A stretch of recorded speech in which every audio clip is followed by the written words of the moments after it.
¿Qué tal? Yo soy Juan Carlos Valdés y en esta ocasión vamos a hablar sobre la introducción a la simulación de sistemas discretos en la materia de simulación para séptimo semestre en la carrera de Ingeniería Industrial. Entonces empezamos rápidamente. Para esto estamos divididos en 3 puntos. Vamos con el primero, que es la presentación. En la presentación hablamos de los sistemas, modelos y simulación. Vamos a empezar con la definición o la aproximación de lo que es un sistema, y esta es una aplicación analítica de un supuesto, donde tenemos un estudio usando modelos o esquemas matemáticos y lógicos para prever un comportamiento en base a un tiempo, atributos, actividades establecidas previamente, ¿no?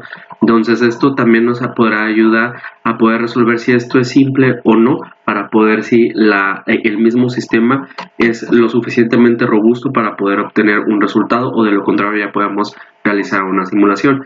Para esto podemos tener o considerar este tipo de sistemas, que son el estático, que no cambia a través del tiempo, o el dinámico, que va evolucionando a través del mismo. Del lado contrario podemos tener los sistemas deterministas, que no sufren características aleatorias, pero sí en los sistemas estocásticos, donde sí existen formas aleatorias, ¿no? A continuación vemos los sistemas continuos, que cambian a través del tiempo, o bien los sistemas discretos, que es al instante, ¿no? Continuando, entonces podemos ver las siguientes diferencias entre los sistemas, que son la experiencia con sistema real o la experiencia en un modelo de sistema, como en esta ocasión lo vamos a ver, donde podemos ver si es físico o matemático, pero todo dependerá si las estructuras y características al objeto del estudio, pues entonces vemos que es físico, o bien si tenemos variables relacionadas, entonces tenemos un modelo matemático que a su vez se divide en la solución analítica o numérica. Entonces, ¿por qué tenemos la necesidad de la simulación? Esto por el modelo o el esquema robusto matemático que genera una complejidad. Entonces ya podemos ver que el uso de los sistemas continuos se va relacionado a ecuaciones diferenciales por la variabilidad de velocidad. Si ya tenemos uno discreto, entonces tenemos funciones de distribución por los fenómenos aleatorios. Ambos se pueden manipular al mismo tiempo y ofrecen grandes resultados. También vemos cuál es la aplicación. La aplicación de esto es por el sistema de espera. Se puede utilizar en un sistema de espera en el tráfico de comunicaciones, ya sea por ejemplo internet, datos, GPRS, 4G, correos, etcétera, etcétera, etcétera, ¿no? Es un ejemplo. El diseño de las instalaciones, de layouts, puestos de trabajo, análisis de proyecto, incluso hasta inversiones. El tipo de modelo. Para esto necesitamos realizar primero la definición del sistema, el cual vamos a utilizar en base a criterios y estimaciones para poder crear una validación y tener el modelo conceptual, el cual se diseña de una manera lógica y también matemática. Después de ello comienza o sigue el siguiente paso, que va a ser el modelo de comunicativo, donde va a ser el uso de diagramas de flujo para expresar adecuadamente a las personas que van a hacer o lo van a elaborar. Después el modelo informático, aquí ya estamos seleccionando el lenguaje de programación para poder realizar el diseño de experimentos, donde tenemos diferentes variables, como por ejemplo la longitud, las repeticiones, el análisis estadístico, los límites de confianza, etc. Y después crear la documentación implementando resultados. Obviamente esto va a ser sustentado por los estudios para poder tener una credibilidad en el modelo construido. Las ventajas o inconvenientes de la simulación. En estas podemos tener las ventajas, que crea una precisión en los controles, en la estimación de comportamiento, en la comparatibilidad, en la forma en la que se detalla el análisis, incluso las evaluaciones robustas o más complejas, ¿no? A diferencia de los sistemas. ¿Cuáles son la contraparte de esto? Pues requieren repeticiones, necesitamos modelos analíticos, consumen grandes recursos técnicos y humanos. La evolución son complejas, los análisis deben de ser de una forma plenamente detallada para que podamos incorporar o no la información válida para poder tener la confianza en esto, ¿no? Que incluso puede tener exceso de confianza. Los errores más comunes son desde un inicio o el arranque, la definición de los objetivos. Después podemos ver los detalles, la selección de software, el uso de fuentes completamente inadecuadas e incluso el uso de funciones incorrectas. En la simulación de sistemas discretos es la evolución en el tiempo de forma dinámica, sin embargo que se consideran de manera discreta diversas actividades dentro de una temporalidad, ¿no? Se lleva un registro de aplicaciones dentro de la simulación para crear un histórico justamente, ya que es un método dinámico y obviamente pues va avanzando en el tiempo en intervalos bastante complejos o señalados plenamente fijos, ¿no? Vamos con el punto 2, que es el repaso de la estadística, y podemos ver que existe una gran relación entre la simulación y la estadística, ¿no? ¿Por qué? Por el uso adecuado de los datos. Esto nos da entonces una variabilidad de entrada, que más adelante lo vamos a validar. El estudio de las variables de salida para poder tener una correcta interpretación y no generar conclusiones completamente erróneas o totalmente despegadas de los objetivos o incluso de la interpretación de las funciones, de las variables, de la lógica que nos lleva el uso del modelo. Entonces, para eso se construye una metodología que es comparada y después pues la construcción del diseño de experimentos, ¿no? Dentro del artículo que estamos validando habla sobre las variables aleatorias y una de estas características más notables es la simulación, es la existencia de fenómenos no deterministas que deben representar mediante variables aleatorias. Y una variable determinista se sabe con certeza el valor que toma, por lo contrario, una variable aleatoria no se sabe con certeza el valor que toma. Vemos que el tipo de valores que toma la variable aleatoria se pueden definir en continuas, discretas, empíricas y teóricas, ¿no? Vamos a considerarlo como visto para poderle dar mayor celeridad a esta información. Las variables aleatorias pueden ser acumulada o puntual. La acumulada, pues una variable aleatoria X, se le puede denominar una función de distribución, como podemos ver, y pues el objetivo en esta es la probabilidad de dicha variable aleatoria tome un valor menor o igual de aquel, ¿no? La siguiente puntual, estamos hablando de una función de probabilidad respectivamente que le ofrece la probabilidad de que la variable tome un determinado valor. Vamos con la media y la varianza. Esta estamos hablando sobre la tendencia central de la variable y también la dispersión de los valores alrededor de la media. Después de esto, las variables aleatorias más comúnmente utilizadas son la aplicación de las distribuciones, la definición de las funciones de la densidad y de la distribución y los parámetros de distribución. Ya estamos hablando de los valores, el rango de la variabilidad, la media y la varianza, ¿no? Y pues también vemos las distribuciones continuas más frecuentes utilizadas son la uniforme, la exponencial, la gamma, wave rule, normal logarítmica, beta y triangular. Vemos unos leves ejemplos como vemos en pantalla, que son los resultados gráficos. Sin embargo, lo podemos profundizar directamente en el material. El siguiente punto es el ajuste de datos de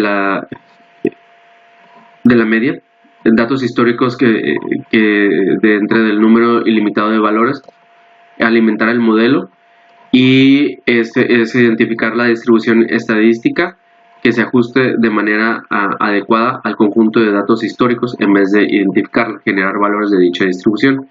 Vemos también entonces los siguientes tests, por ejemplo Kolmogorov-Smirnov, que compara la función de distribución empírica con las funciones de distribución teórica para la que se está realizando una prueba de ajuste. El test de Anderson-Darling, que es una variable de la anterior, y pues ya estamos hablando de un enfoque diferente que debemos seguir pasos con la comprobación independiente de la observación, formulación de hipótesis de contraste y una determinación del estadístico de contraste. El intervalo de confianza. La información que ofrece dicho intervalo será tanto mayor cuanto menor sea su amplitud y cuanto mayor sea la probabilidad de que efectivamente contenga a la media. La comparación de alternativas. Después de los resultados, se comparará con dos o más alternativas y seleccionar la mejor de ellas. Entonces, los casos de comparación podemos crear con dos alternativas, con varias alternativas con una sola de referencia o por último, varias alternativas para seleccionar la mejor de ellas. Los puntos, el punto 3, que es el diseño de modelo de simulación, empezamos con la formación de problemas y modelo conceptual.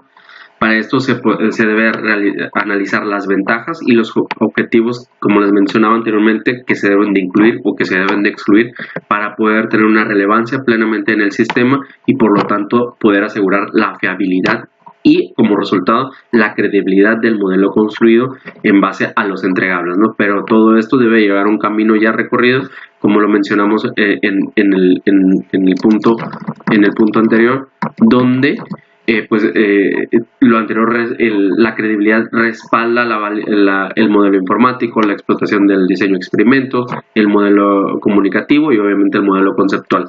Entonces, se puede decir que es la cúspide de lo que ya estamos por presentar. Por lo tanto, para asegurar la eficiencia y la eficacia se debe contemplar varios puntos. Entre ellos está la variable de entrada, los parámetros del diseño y las variables de salida, que son los resultados, ¿no?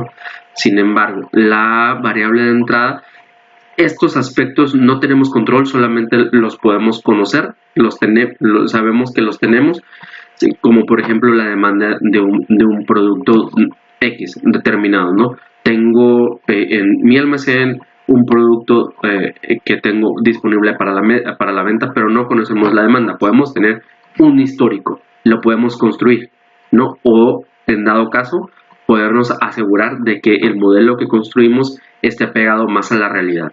Sin embargo, ya aquí en los parámetros de diseño, esto ya es más controlable. ¿Por qué? Porque son las variables que yo voy a necesitar para construir mi modelo y mis procesos definidos. Ya después lo podré comparar ya en la variable de salida, que son la combinación de los resultados anteriores. La recogida de análisis y la generación de datos de entrada, ¿no? Como les mencionaba, para el ingreso de datos podemos tener datos históricos, por ejemplo, de mi producto que tengo dentro de mi almacén, o de lo contrario, puedo hacer unas simulaciones con datos teóricos, pero debo de ser consciente que debe ser apegado a la realidad. El uso de datos históricos no me asegura que voy a tener un resultado correcto o que puede ser la realidad, por lo tanto también debo de contemplar algo más moderado, ¿no? Resultados más moderados. La construcción de modelos nos permite pues asignar los valores que nosotros creamos eficientes para nuestro modelo, por lo tanto tenemos los datos y las funciones nos brindan resultados más amplios, ¿no? La generación de datos aleatorios es la construcción plenamente de un algoritmo con el resultado para tener la sucesión de valores de manera más consecutiva y poderlas calcular. El objetivo entonces es crear y tener un lenguaje para la rutina de los modelos. La generación de valores de variables aleatorias. Aquí tenemos diferentes modelos que podemos aplicar según las funciones de distribuciones, tales como la distribución uniforme de intervalo, la distribución exponencial, la distribución normal, la distribución log normal, la distribución Whitbull y la distribución discreta. La construcción de modelo de verificación, validación y credibilidad, que son los puntos que estábamos hablando anteriormente en la imagen expuesta. Entonces tenemos herramientas informáticas disponibles, por ejemplo el uso básico de Excel, donde podemos hacer dimensiones plenamente sencillas, escuetas e incluso pequeñas, ¿no? Ya tenemos lenguajes más generales donde nos puede ayudar a poder ejercer la simulación, por ejemplo el C++, ¿no?